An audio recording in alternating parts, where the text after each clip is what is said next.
Hi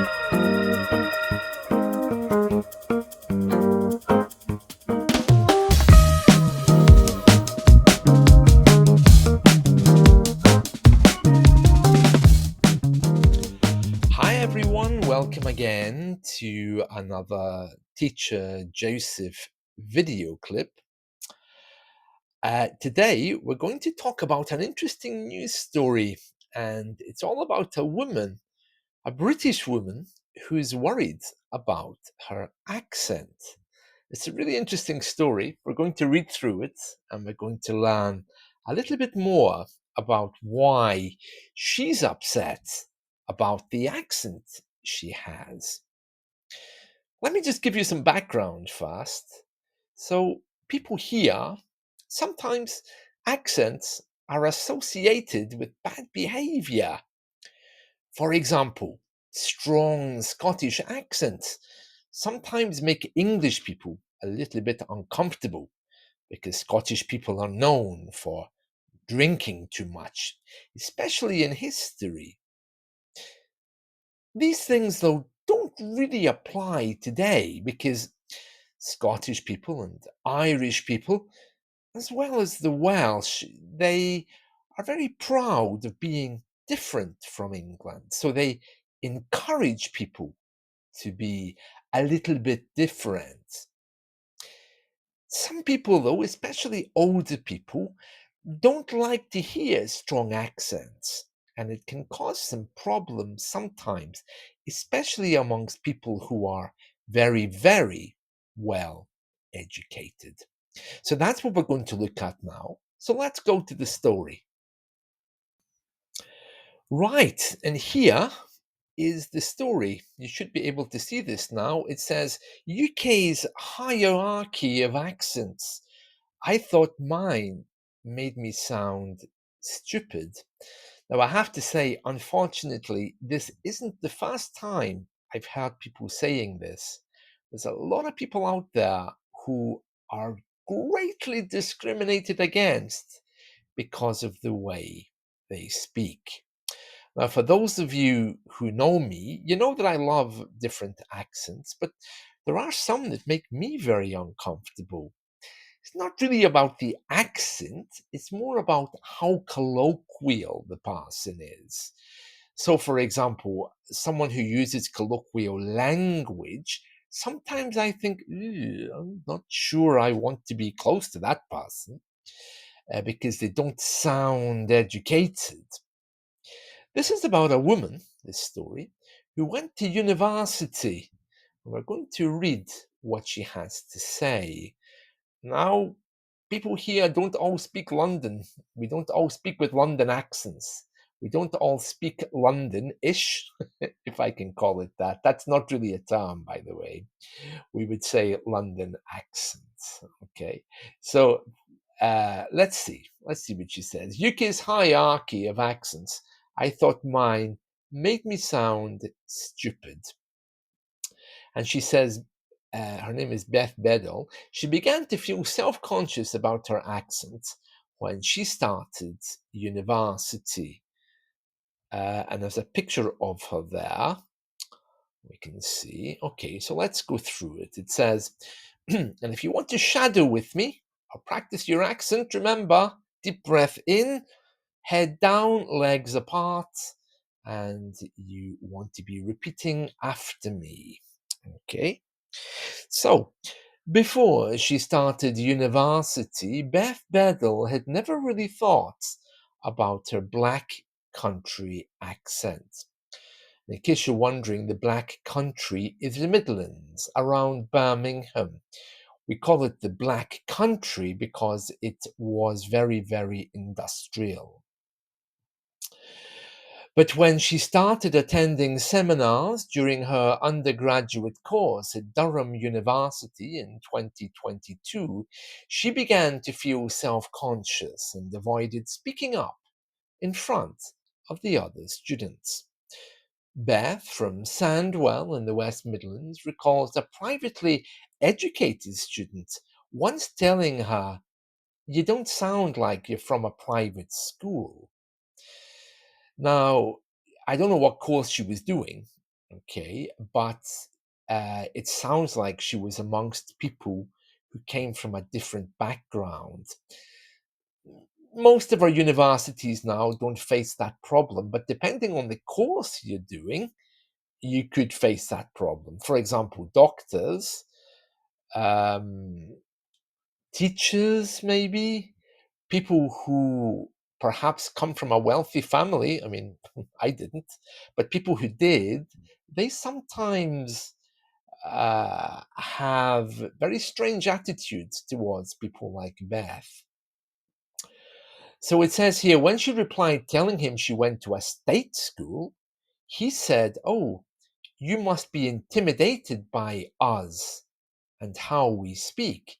So when he says us, it sounds like there were a lot of people from private schools at this particular university. And it says here, like Beth, many university students have high levels of accent based anxiety, according to a 2022 report on accents and social mobility by sociolinguists for the Sutton Trust. I don't know what the Sutton Trust is. It's obviously people who produced a report about this. Then it says more than a third of over 1,000 university students surveyed said they felt self conscious about their accent, and 47% said they'd had their accent mocked, criticized, or commented on in a social setting. Yeah, that part I can understand. In fact, those of you who know me, you know that I'm currently going to university as well.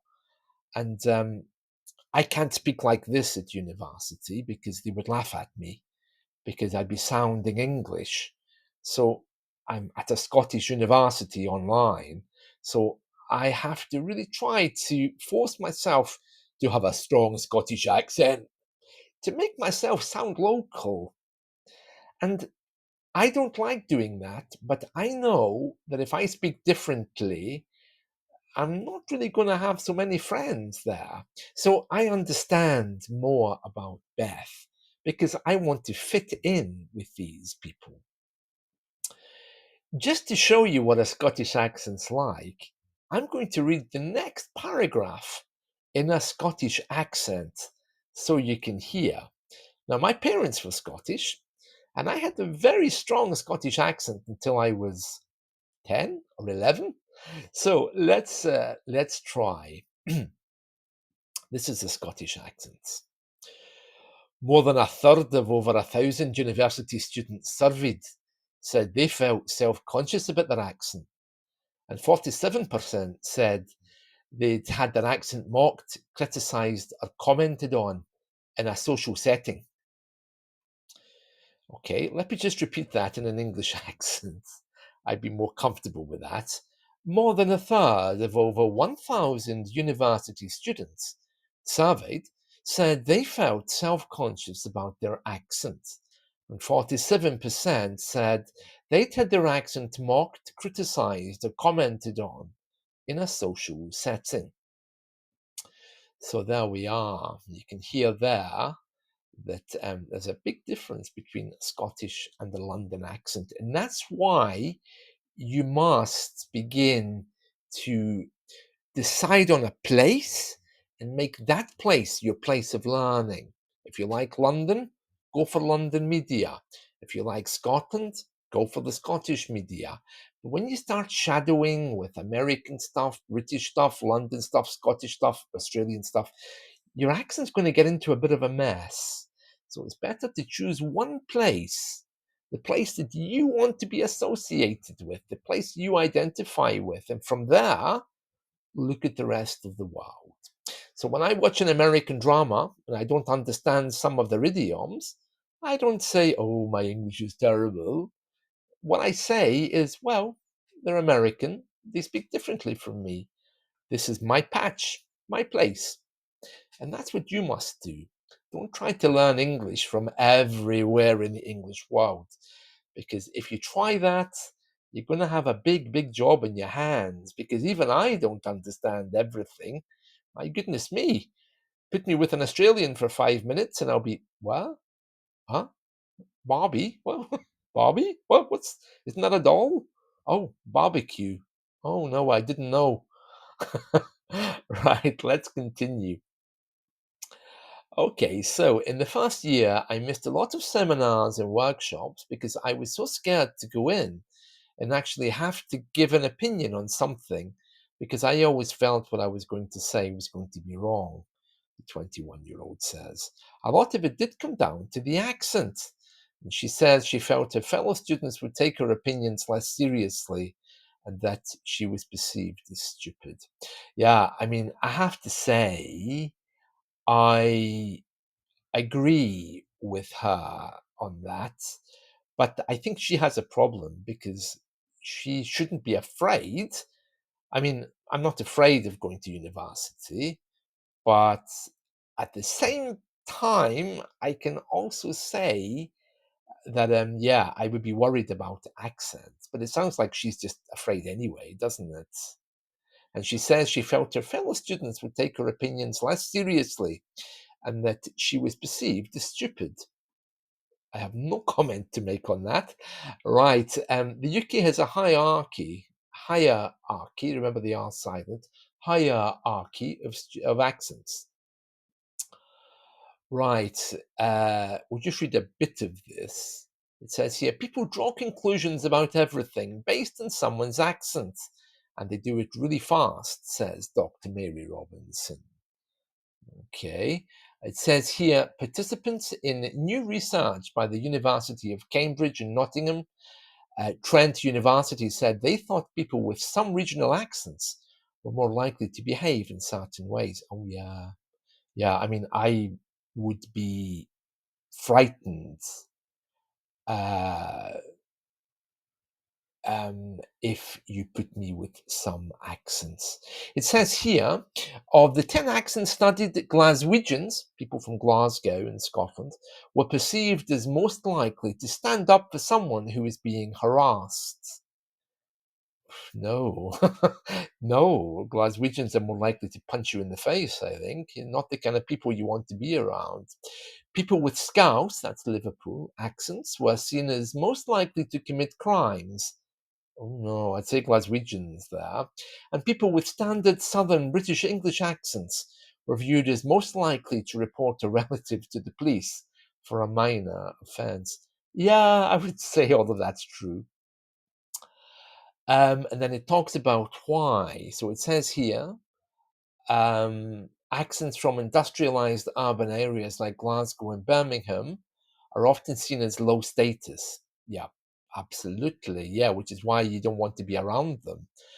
Um, she says here, this is this woman called Beth. She says, when she was growing up, her parents were aware of how black country accents were perceived and encouraged her to disguise her accent. Birmingham, this is the Birmingham accent. Birmingham, all right, my love, all right.